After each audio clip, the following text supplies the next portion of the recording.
안녕하세요. 자유시장 리포트입니다. 트럼프가 어제 이런 말을 했습니다. 이란이 나한테 합의를 애원하고 있다. 근데요, 같은 시각에 무슨 일이 벌어졌는지 아십니까? 이스라엘 전투기가 테헤란 한복판에 120발 넘는 폭탄을 쏟아부었고요. 이란 석유화학 시설이 불타고 있고요.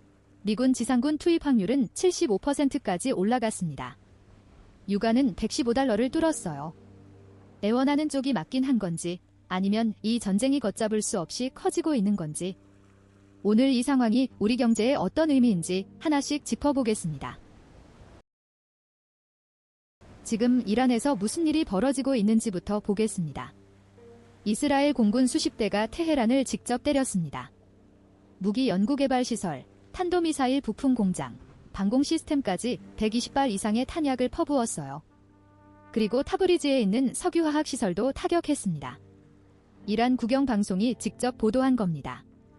테헤란 인근 카라지에서는 변전소가 파괴되면서 대규모 정전이 발생했고요.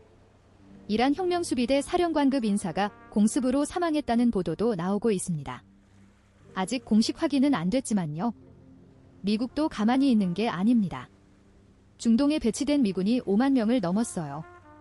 통상보다 1만 명이 더 많은 겁니다. 해병대 2,500명, 해군 2,500명이 추가 파병됐고요. 미 중부사령부는 블랙호크 헬기 승무원이 작전 준비하는 사진까지 공개했습니다. 이름이 에픽 퓨리 작전이에요. 지상군 투입 준비를 공개적으로 보여주고 있는 겁니다. 트럼프는 이란이 합의를 애원하고 있다고 했습니다. 실제로 파키스탄이 중재에 나서면서 수일 내에 이슬라마바드에서 미국-이란 종전협상이 열릴 가능성이 나왔어요. 사우디, 튀르키예, 이집트 외무장관까지 파키스탄에 모였습니다. 벤스 부통령도 이란 전쟁에서 곧 빠져나올 거라고 했고요. 유가도 다시 내려갈 거라고 했습니다. 그런데 반대쪽 신호도 있거든요. 이란 해군 사령관은 에이브러햄 링컨 항모가 사정권에 들어오면 미사일로 복수하겠다고 했고요. 이란 보수 매체는 종전 조건으로 미군 철수, 호르무즈 통행료까지 9개 항목을 제시했습니다. 쿠웨이트 영공에는 탄도미사일 14기, 드론 12기가 날아왔어요. 군인 10명이 다쳤습니다. 협상 얘기가 나오는 동시에 전쟁은 확대되고 있는 겁니다. 이게 정말 끝이 보이는 건지 냉정하게 봐야 합니다. 여기서 상황을 더 복잡하게 만드는 게 있습니다. 예멘 후티 반군이 바브엘만데브 해협 봉쇄 카드를 공식적으로 꺼냈어요. 미국과 이스라엘 선박을 상대로 해상 봉쇄를 시행하겠다고 선언한 겁니다. 바브엘만데브 해협이 뭐냐? 폭이 29km밖에 안 되는 좁은 수로인데 전 세계 해상 원유 물동량의 10%가 여기를 지나갑니다. 2024년에 후티가 홍해에서 선박 공격했을 때 통과 선박이 70%나 줄었거든요. 그때도 이 정도 충격이었는데 지금은 호르무즈 해협이 이란 전쟁 때문에 이미 불안한 상태입니다. 사우디가 호르무즈 막힐 걸 대비해서 파이프라인으로 홍해 쪽에 원유를 우회 수출하고 있었거든요. 근데 그 홍해마저 후티가 막아버리면 우회로가 사라지는 겁니다. 역사상 처음으로 호르무즈와 홍해가 동시에 차단될 수 있는 상황이에요. 이런 상황이니까 유가가 뛸 수밖에 없죠. 어제 국제유가가 $115를 돌파했습니다. 주말 기준으로도 2.2% 추가 상승했고요. 문제는 유가만이 아닙니다. 지금 글로벌 유동성 자체가 바닥이에요. 미국 역레포 잔고가 사실상 제로에 가깝습니다. 한때 2조 5천억 달러까지 쌓여있던 돈이 10억 달러도 안 남은 겁니다.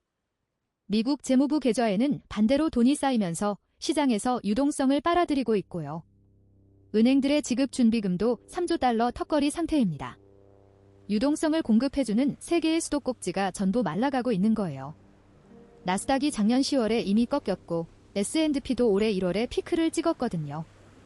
이란 전쟁 전부터 시장은 이미 유동성 부족으로 흔들리고 있었는데 거기에 전쟁 프리미엄까지 얹어진 겁니다. 매그니피센트 세븐 시가총액이 5일 만에 8,500억 달러 증발했어요.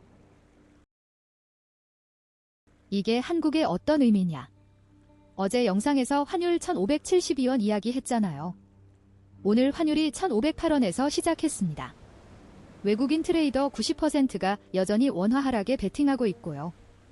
유가가 오르면 달러가 더 많이 나가고 달러가 나가면 환율이 올라가고 환율이 올라가면 수입 물가가 오르는 악순환.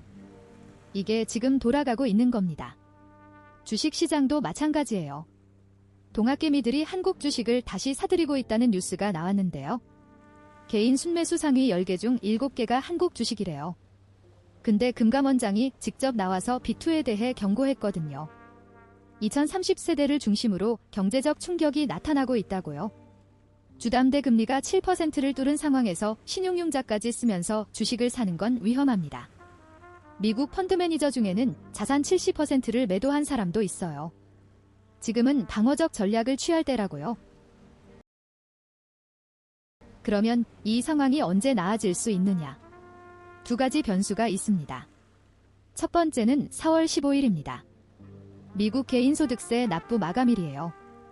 미국 연간 세수의 15%, 약 9천억 달러가 이날을 기점으로 한꺼번에 들어옵니다.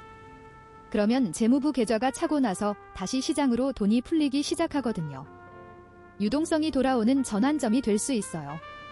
두 번째는 종전 협상입니다. 파키스탄 중재로 수일 내 미국-이란 회담이 열릴 수 있다는 신호가 나왔거든요. 만약 휴전이 성사되면 유가가 급락하고 환율도 안정되고 시장이 한숨 돌릴 수 있습니다. 하지만 변수도 많아요. 5월에 파월이 퇴임하고 새 연준 의장 워시가 취임합니다. 4월 CPI에 전쟁발 인플레이션이 반영되면 금리 인하 명분이 사라질 수도 있고요. 트럼프는 11월 중간 선거를 의식하고 있을 겁니다. 주가를 띄우고 싶지만 아직 4월이니까 시간이 있다고 볼 수 있거든요. 섣불리 낙관하기엔 이른 상황입니다. 정리하겠습니다. 트럼프는 이란이 애원한다고 했지만 현실은 전쟁이 확대되고 있습니다. 이스라엘은 테헤란을 직접 폭격하고 있고 미군 지상군 투입 확률은 75%입니다. 후티 반군까지 참전해서 바브엘만데브 해협 봉쇄를 선언했어요. 호르무즈와 홍해가 동시에 막힐 수 있는 사상 초유의 상황입니다. 유가 115달러, 글로벌 유동성은 바닥, 환율은 1,508원. 한국 경제는 유가와 환율의 이중 압박을 받고 있습니다. 전환점은 빨라야 4월 중순이에요. 그때까지는 방어적으로 가시는 게 맞다고 봅니다. 오늘도 시청해주셔서 감사합니다. 구독과 좋아요, 알림 설정까지 부탁드리고요. 내일은 이 전쟁이 부동산 시장에 어떤 충격을 줄 수 있는지 한번 다뤄보겠습니다.